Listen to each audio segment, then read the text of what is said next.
Good morning, good afternoon, good evening, guys, wherever you are. It is a Raid 5th Anniversary quiz event that we're going to have here, as well as a Prism and some other additional news that I wanted to spread with you guys today, if you are interested. So, without further ado, let's get into it. Raid's 5th Anniversary quiz basically has to do with, from March 25th to the 31st, there's going to be a couple of questions that we're going to be asked, and if we win, we'll get in-game prizes. And if you, just for anybody who needs the disclaimer alone, they already said it, if you do not ace this test on your first try, that is okay. You can try as many times as you need just to get the rewards you're looking for. So, with that being said, I think we should go ahead and jump into it. Let's see what they got going on here. It looks like we get opened up a page here. I'm going to full screen this out so you guys can see it. Test your knowledge. Can you answer Armand's questions correctly? So there's multi-battles, a lot of them, 500,000 silver, 500 energy, skill tomb, legendary it looks like, XP barrel, and then a 5-star chicken. This is all great stuff. Let's get to it. All right, so guess the champion from the silhouette. This has to be Athel. It's a no-brainer. That's my starter champion I start off with. Which champion skin decorates the helmet of Stultus? Dragonbane. Ooh, this is actually kind of hard. This looks like Dracomorph, though, if I had to be honest with you guys. So I'm going to say Dracomorph. All right, let's go. Guess the champion from the lore snippet. This champion's army fell upon Karok like a plague, slaughtering any who dared to oppose them. The orcs cut a bloody swath. Swathe through the Bannerlords, achieving success after success, and that led to even greater numbers joining them. All this champion's victories, all their righteous anger, only made it more difficult for them to swallow their pride when their son dared to push for mercy to be granted to the humans. This sounds like Artak, based off of the Call of the Arbiter series. I'm going to go off of Artak being the choice here. It's orcs, so it has to be Artak, especially since the son is Gallic. It has to be Artak. Let's go! All right. Guess this champion from the skill. Whenever an ally attacks a enemy under a hex, this champion has a chance, 50% chance to team up and join the allies' attack. This is one of my favorite champions. It's Mishinaki. It's his Corsair. It's a proc from his passive. It's Corsair something. I forgot the actual name of the skill. Guess the champion from this description. This remarkable champion, support champion, can do it all. They can cleanse debuffs from your entire team, revive them, act as a constant source of healing, block enemy debuffs, and even place a veil buff on your weakest champion at the end of their turn. At the end of their turn. That's interesting. I want to say that sounds like Elva. Elva can cleanse, she can revive, and she can act as a constant source of healing, and she also puts block debuff as well as perfect veil. So I think it's going to be Elva. All right, I'm on it, baby. Let's go. Okay, guess the champion from the silhouette. This looks kind of like Torvald, actually, to be honest with you. Let's go, Torvald. I'm on the money. Okay, guess this champion from the skill. Attacks all enemies, places a shield buff from all allies. On all allies, for 3 turns, and a counterattack buff on all allies for 2 turns. The value of this shield and the damage inflicted are proportional to this champion's defense. One of the best shielders in the game. It has to be Martyr. No, that's Valkyrie. It's 100% Valkyrie here.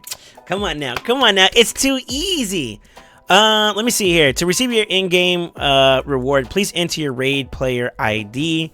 And then you go from there. All right, so let me go back in-game real quick, and we're going to grab that, and we're going to get that taken care of, and then we'll move on to the other side of content here. I believe it's under info. Copy ID. We'll go here. Copy pasta. Submit. And then it has been successfully submitted. Looks like we're good to go. And I'm going to click return to game just to make sure that we're safe from here. Anyways, that's pretty much it. That's the whole... the whole little quiz. That was actually pretty cool. I like the silhouette ones more than anything. It's like, who's this Pokemon, or who's this champion? You know, kind of have a little fun with it. That's kind of dope. Now, we got to talk about something that's kind of big coming up along the way. I'm actually going to move my Discord here real quick to the side so people can see it and read it. But there's a lot of news that is coming on the board, and I'm going to make sure that we can actually broadcast this to you guys. I believe it's available for everyone to see. But let's start with what's in-game and what you can already be aware of. It's the Anniversary Summoning Pool Prism event. This one is different from a lot of the previous ones we've been having. Some of the ones before have been kind of lackluster. They've been kind of hit or miss. And I think Plarium was kind of gearing up for this because they knew that this event was coming up. And you know what? If that was the case, touche. I'll take it. And I feel like this one in particular is a good to great one. And let's explain why. 30 summoning crystals are required per summon with a legendary percent chance at 7. Where epics are 93, and we're going to talk about why both sides of this rarity pool is good.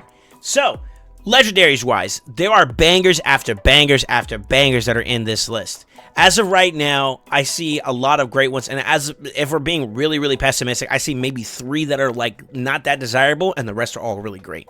So out of this entire champion pool, we have 4, 8, 12, what is that, 13, 14 so legendaries or something like that.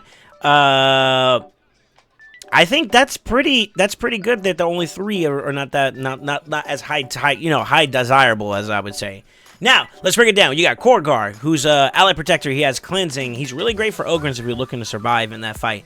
Heals, as well as like really good protection, honestly. And it scales up in terms of this champion's defense for resistance based off of each ally protection that's in play on all allies. Good champion. I don't know if he's necessarily top dog, which is why I kind of have like maybe him as one of the third, if not the third. I think he's a dope champion, but maybe in terms of case usage, it might be a little bit harder to find a spot for him, right? Nishak, if you were looking for solo dragon content or duo dragon content, this guy was actually one of the first ones to do it, or not one of the first, but one of the ones that came in later after Battle Khazar, even after Theodore, and was still pretty good at being able to do it, you know? In today's environment where you have Dragon Hard 10 at play, he's actually a really good partner with another champion that's in this pool, or with other champions that can help get him to the final boss, and then he clears up the boss by himself. The meta queen of defensive nukers. This is probably the reason why I would pull for this one. This is the champion alone. Her alone would justify me going for it. This champion is top tier. Her passive alone is probably the thing that makes everybody be aware of her presence. That ignore percent defense mitigation by 50% is nuts. Her scaling off for A2, which goes up over the course of the fight, is top tier. Also, whenever she kills somebody, automatically procs her A3, which is also top tier. She's a great champion. She's a really, really great champion. And to be honest with you, considering what people have in terms of champion pool, she's going to be a great contribution. Great for defensive teams in the arena. She's great as a Hydra provoker, a Hydra damage dealer. Just general case usage across the board, this champion is top tier. Now, with that being said, there has to be more in this list in order to justify her, and I'm actually going to move myself over so you can kind of see the whole listing with me. Stultus, your defensive nuker yet again, not too bad. He's in there. He's in the realm of the top 5 to 10ish if we're going to go there. Really great champion, has a self buff for him. Particularly where I use mine at is in the Dragon 10. I have a Seer Wave Clear team with Mithrala and Stultus to kind of finish off the boss, and he's the finisher of that team. He's the icing on the cake. And I have him built that way because his Reflect from his passive is what allows us to send all the damage and or not so much the damage, but more so the poisons and the weaken and all the stuff that comes from the boss during the fight back at him, basically. It redirects him completely. And he does it very, very well. No accuracy required, by the way.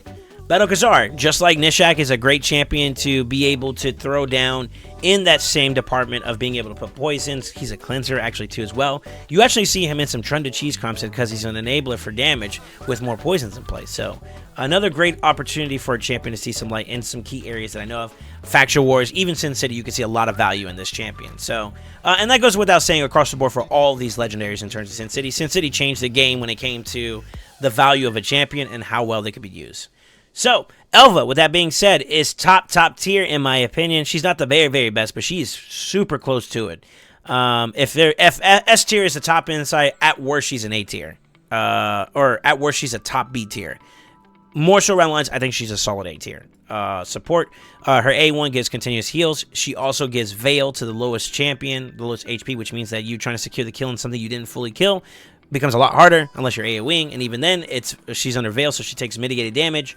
The cleanse with a block debuff and increased speed. These two particular buffs and the way that this mechanic works allows her to be very valuable in key areas that's a lot of debuff centric. Hydra could be one. Even Clan Boss and Demon Lord, there's some comps that are literally devised around her and some other champions. She's very, very strong, and it's on a 3-turn cooldown, which makes it ideal. Revive, which is awesome for environments where there's a battle of attrition, and it comes with their own increased attack and increased defense on that champion. And then the icing on the cake, she actually has an increased speed aura by 19. Very solid champion across the board. Really cool support. Noct is one of the ones I will say in this entire listing that kind of seems a little lackluster in terms of the value compared to the other people that are on this list. But regardless, it's still worth noting that you can get him, which is going to be a decreased accuracy debuff, which is up to a 70%, 80% chance.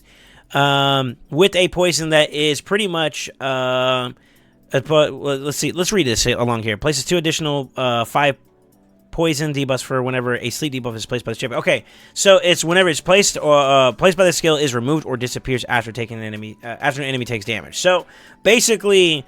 he puts a poison on there, 2 poisons on there, as well as the sleep. Once the sleep is activated or woken up because of the poison proc, it puts an additional 2 on there, which nets you 4 in total on the debuff bar. So he's a good sleeper. He does have ally protection and continuous heals on all allies for 2 turns, which is nice. And then I believe he also heals by 1% or 3% respectively, whenever someone takes poison damage, basically. So that's not too bad. That's not too bad at all. I mean, he's an okay champion. I don't think that he would be the top of the line in choice out of all the other options you can pull, but nevertheless, still pretty good. Reason number 2 why I would pull for this one of the best resetters in the game, if not amongst the best. His ability to reset your entire team's cooldowns fully is what makes this guy super desirable. He does have a buff strip, which also puts your enemy to sleep when successfully removing all debuffs. And I think he also has a chance to place poison with a arena that's pretty much top of the line for speed auras, which is up there. It's equal to Arbiter, Shuzhen, to name a few champions. I think he's only second to like maybe Lord Shazar, which is a 32%, but top tier in terms of speed auras. The reset and the A2 are pretty much the big sellers here. You can see this champion. I did some videos on my YouTube if you watched it before. Fire Knight Hard 10. There is Phantom Shogun reset teams, as well as Sand Devil speed teams. There's a lot of capability that this champion brings to the table. So definitely think that if you need a resetter, this is the guy to go for. And then the ones that are being reset. Option number 3 as to why you should pull this. If not, maybe even number 1. The Nut himself. G-Nut. Newt. His enemy max HP A3 is a 3-time hitter, which means he 10% 3 times, equaling up to a total of 30% of a boss's health. He is now the top dog for boss killers. Only second to maybe a Krizia, where there's multiple bosses like Hydra.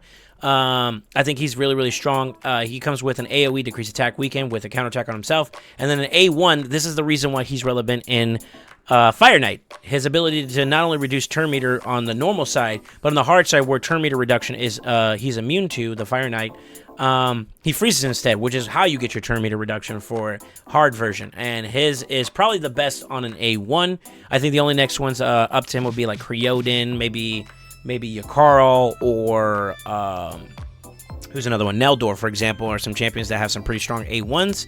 I don't know about Gory. Gory might be, I think, on his A2. But those are some of the pretty prominent freeze champions, and he is the best for Fire Knight. So if you don't have a Fire Knight hard team, that is your answer, for lack of better words. Necmo, the speedy boy. Honestly, God tier in Hydra. I actually just recently built a team around him or with him in mind, and it's strong. I actually hit a PB with it, so just to let you know, like, this champion's very, very good. I just recently acquired mine, so getting a second one I would not mind. Increased speed, basically on a 4-turn cooldown with an extra turn, basically meaning it's a 3-turn cooldown with an A2 that gives you decreased speed and leech on an AoE. With an attack that does all enemies as well. Pretty much all of his abilities are attack all enemies with a decreased attack as well. He also has the ability to fill the turn meter every single time a debuff on the enemy is removed, transfers, or expires. So basically, whenever they're doing their mechanics in the boss fight for Hydra, he's also doing something. Even when they're not doing something, he's still doing something. So he's a very, very top tier champion, in my opinion, if you're looking for an outlet to have increased speed and decreased speed and leash and decreased attack in the same champion. That's your guy. Brago. I think he's a little dated, to be honest with you. He would be number 3, and this is worst case scenario. And then, to be honest with you, it's not even that bad, to be real with you. He's not a bad champion per se, but less desirable out of the whole scale of things. And the only reason why I would say that is because the champions I mentioned, they are the meta right now currently when it comes to PvE and PvP environments.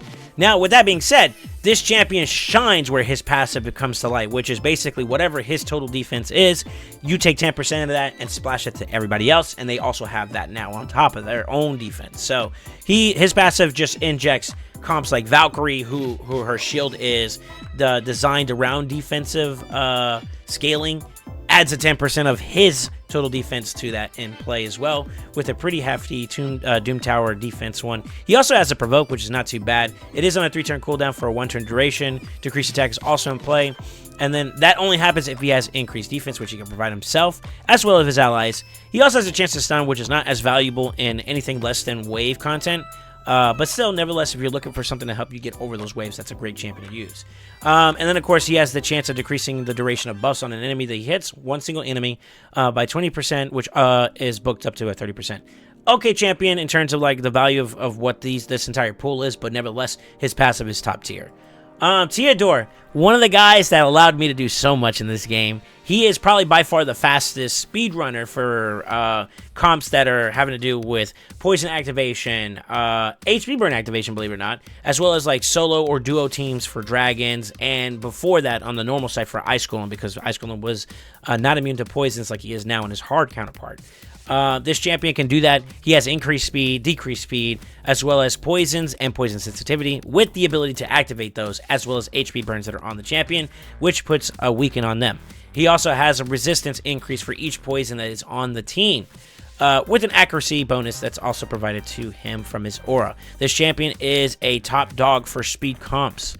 You'll see him partnered with Sulfurion and some other champions that do instant activations. Very, very strong champion. I have 2 of them. I love them both. Cupidus, my number X reason. I don't lost count here. He's a really good champion that I would say at this point in time. I have Venus, his counterpart. He would be great for Hydra, basically, when partnered up with her. So, AoE HP burns, AoE single target damage increases if the target has any debuffs on him. And in an environment like Hydra, which is where I would look to put him, partner with Venus. He's always going to be counterattacking because they're going to be on the team together from his passive. He's always going to be putting burns out, which is ideal for that type of environment. And he also puts increased attack, as well as places an additional HP burn if this kills an enemy. So it can't be resisted. However, I will say this. I don't know if the definition of killing an enemy actually is valid in the environment of Hydra, because although you decapitate a head, you don't actually kill it. It's a little weird, trust me. But regardless of that being said, increased attack for himself, as well as being able to attack one enemy is nice. And then his ability to put AoE HP burn and constantly counterattack whenever he's hit to do more damage to the enemy is ideal. He also has an aura that is pretty good for all battles by 33%, amongst the higher inside if I remember correctly. If not, maybe amongst the best. He would be really good. I think he's not all that great comparatively without Venus, but with Venus, that's a really strong combo. Valkyrie. The reason why we were talking about Iron Brago being synergistic with her is her A2. Basically, the scaling of a shield, and as well as putting a counterattack that scales off of champion's defense. This champion's defense, she has the highest base defense in the game, if I recall correctly. I don't know if the Mythics have taken her over and now have a higher base than her, but she was one of the legendaries, if not still in this game, one of the highest legendaries in the game that has the highest defense.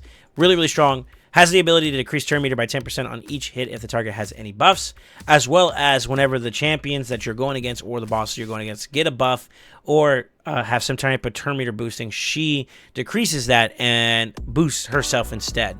And then, of course, she has a faction increase ally defense by 33%. Really, really strong champion pool. We can kind of go through the rest of the epics here. I want to kind of showcase most of the legendaries, but I'm just going to do a quick glance over some key champions. Geomancer is a legendary in disguise. IT, as well as Hydra and some other areas. Pretty much a general all-purpose. He's a great champion. Ugo, Hydra Queen, Faction Wars, Sin City, Seeker, your clan boss teams, Allure, Fire Knight, Fane, Damage Dealer, just to name a few. But then there's also some other key champions that are kind of important to point out. You have your Fear Gun Isbale, you have your Lady Quillen, you have your Aishma. Those champions are epics that are needed or required for you to be able to do the fusion for Lady Mikage. So if you don't have Mikage and you're looking for that Eelfrig, or if you don't have that Elijah, all those champions that I'm starting to see in this listing have to do with Lady Mikage's fusion. So it's a really, really good champion for you to get your hands on. And yeah, even if you got epics, you'd be one step closer to that Lady Mikage, which is a fusion that you can get, and it's a mythic that's now available for you to use your hands on. So very, very strong epic pull on top of that. Skull Crusher, one of the only ally protectors with Unkillable that has a counterattack for the whole team. Ideal in Faction Wars, ideal in Clan Boss comps. I still see him being used for. Husk, enemy max HP with a little bit of Provokies on the side. This champion is great for Hydra. I mean, the list goes on and on and on in terms of how good this champion pool is. Should you pull for it? If you want my opinion, the answer is absolutely yes. Why? Because top tier meta, top tier meta, top tier meta. There's a lot of value in these champions when it comes to PvE and PvP. So if you want to tickle your fancy at being more effective in those areas, by all means, this champion pool is a great place for you to satisfy that urge, that need to do better. And then, as always, for my end game, my whales, my legends, my people who have made it and have seen the top of the mountain. If you're still looking to push and achieve greatness, and you're looking for avenues to expand your roster to a way or improve your roster, Faction Guardians is a very, very valid point to get some extra resources in terms of stat values. I myself would not mind if I got a Battle Khazar, because that would be the end of my undead horde. Undead Faction Guardians, which means all my legendary undeads are now having an additional 10 speed. And then also on top of that too, once you got that done yourself, you can start looking to empower champions. You know, take your champions up and boost them up an additional set of stats. So if those champions are idealistic for you and you want to kind of push the envelope a little bit more into like really like top end meta builds and like the highest of stats you can push your champions to, having duplicates to empower is not a bad option. So these champions could be ideal for that. Like Harma, having an empowered +4 would be ideal. Having a Gina to be able to have higher stats with crit damage and speed and all that, which is really demanding in the environment of like Fire Knight Hard. Really desirable champion that could be really good for you, right? So let me know if this is something you guys are going to be pulling towards. I feel like this anniversary event has been very crazy, for lack of better words. There's been so much activity. There's been so much that my main account has been super active, and there's a lot going on. There's more events coming as we speak. And with that being said, I want to tell you guys one last final thing that might be interesting for you guys to enjoy, and that is on Tuesday, March 26th, at the time of this recording. I am doing this on Monday. We should have it out today, as a matter of fact. By the time we hit Tuesday, we have a progressive event that gives you a chance to get, it's basically 15%, and it scales for each legendary. You don't hit that targeted one that you're looking for. So if you're looking for a key champion, it goes up to 20, and then eventually 25% chance of progressive likelihood. Okay, so it's not increasing the chance rate for legendaries. It's increasing that if you so happen to hit a legendary, you got a chance to get this specific champion, and that's increased. Okay, so with that being said, we're gonna have a progressive event for the following champions. For your sacreds, your ancients, and your primals, there's Helicath, top tier clan boss, block damage champion. Archbishop Penthroy, block buff champion, Hydra, maybe even Faction War Sin City related. Underpriest Brogni, also block debuff, Shield King. Valkyrie, Shield Queen. Marishka, duo meta for PvP and all things raid related. And then, of course, Emic, also the unkillable king is what I'm going to call him. He has a really good reset, shields on top of that too. Really cool champions. Should you go for this? If you don't have IT finished, if you don't have Sand Devil finished, if you don't have Clan Boss finished, all those unkillable block damage champions are valuable, as well as block debuff champions. Those are both staple for some of those comps. If you're looking to up your PvP game, Barishka is it. As well as Helicath, for example. Those champions can be useful in those areas. Also, on Wednesday, March 27th, we're going to follow it up even more. You have Trunda, Hydra Queen. Staltis, we already talked about him. Samson the Masher, Sun Wukong, that guy's a menace. Taras the Taras, I don't know. Taras the Fierce. Crap.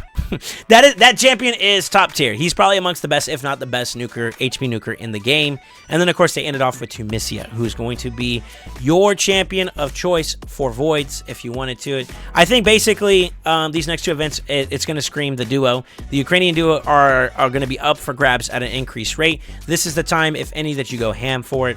Marishka and Taras are both top tier. I think if you wanted to pick one, you definitely want to go Taras first.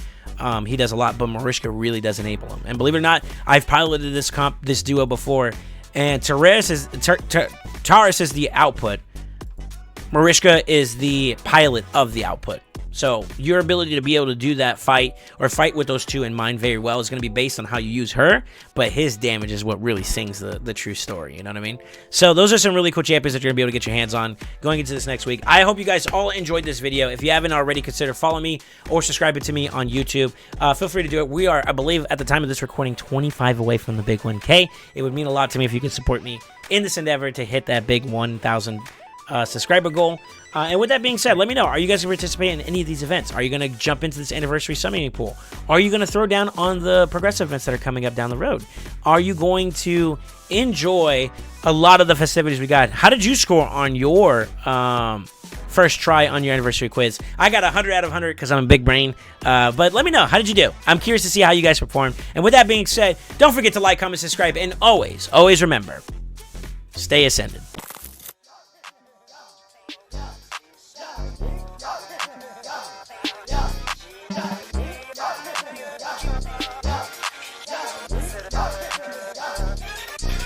Got the